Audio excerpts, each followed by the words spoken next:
My name is Ellie Pressman of Barnet Wills, and today I wanted to make this video about something that I see drafted into a lot of wills, and that is called a flexible life interest trust.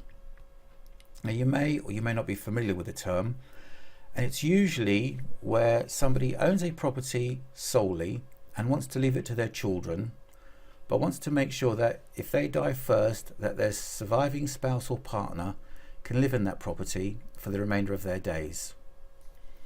Now, this can cause a lot of problems, particularly with things like inheritance tax, and this is often not explained to people. Let me give you an example. Recently met a family. The father was called John, and he owned a £950,000 house.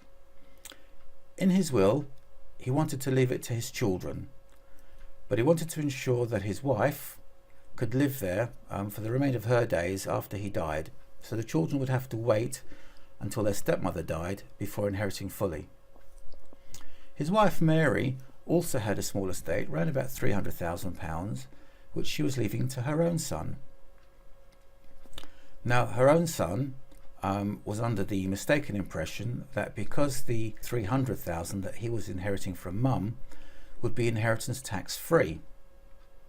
But he was wrong, because when you have a flexible life interest trust, the value of everything in there, in John's case the house, is added to the estate of the person who's enjoying the benefit, even though they don't actually inherit it. So when Mary died, her taxable estate was not 300,000. It was in fact 300,000 plus the value of the house of 950,000. So she had a taxable estate of 1.25 million. So her poor son, instead of inheriting £300,000 tax free, ended up getting an inheritance tax bill of around about £70,000, and that caused an awful lot of friction between him and John's children. And that is one of the first problems with flexible life interest trusts. The value of what's in that flexible life interest trust is actually aggregated to the estate of the person who's enjoying the benefit of those assets. So if I am beginning to sound like I'm not a fan of flexible life interest trusts, that's only because I'm not a fan of flexible life interest trusts. So let me go into a few more reasons why I think they're not such a good idea. Firstly, as I've just mentioned, the entire estate of the deceased enters the life interest trust. So therefore, it is deemed to be in that person's estate for inheritance tax purposes, and the entire estate could therefore be taxed at 40% of the value. Now, on first death, both the residence nil rate band and the nil rate band are not utilised. Now, if you're not familiar with the residence nil rate band, I haven't got time to go into it in this video, but please get in touch or go to my website. The other problems is that when the full value of the estate is now in the surviving spouse, if it exceeds the threshold for the residence nil rate band, then some or all of that residence nil rate band could be lost. So the surviving beneficiaries could end up with an additional £140,000 inheritance tax bill.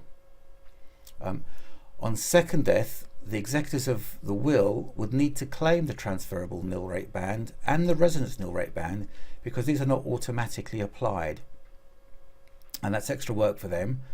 And what happens if the government decides to scrap the transferable nil rate band? That could cause problems in the future as well. If you're in business and you have business or agricultural assets that are passing into a life interest trust, then there's even more reason not to have one or not to recommend one, because business assets qualify for something called business property relief, which means that you can pass business assets to your beneficiaries without incurring inheritance tax. Now, if you have them in a life interest trust and that business is sold after the first death, then all the proceeds from that sale are aggregated and added to the estate of the surviving spouse or partner, and then could be taxed at 40%. And what if the spouse is entitled to request both capital and income from the trust? that means they could slowly deplete the trust so that by the time the children benefit, there's nothing left. And what if the spouse is the trustee? That means that the beneficiaries could be left with nothing.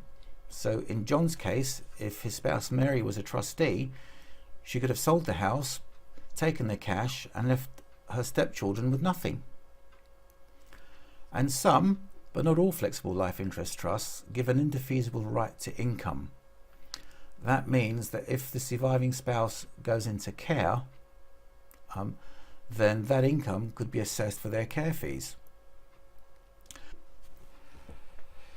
So, if you have in your will a flexible life interest trust, or if your will drafter is recommending you have a life interest trust, be aware that there are options and make sure those options are put to you, because there are often better ways.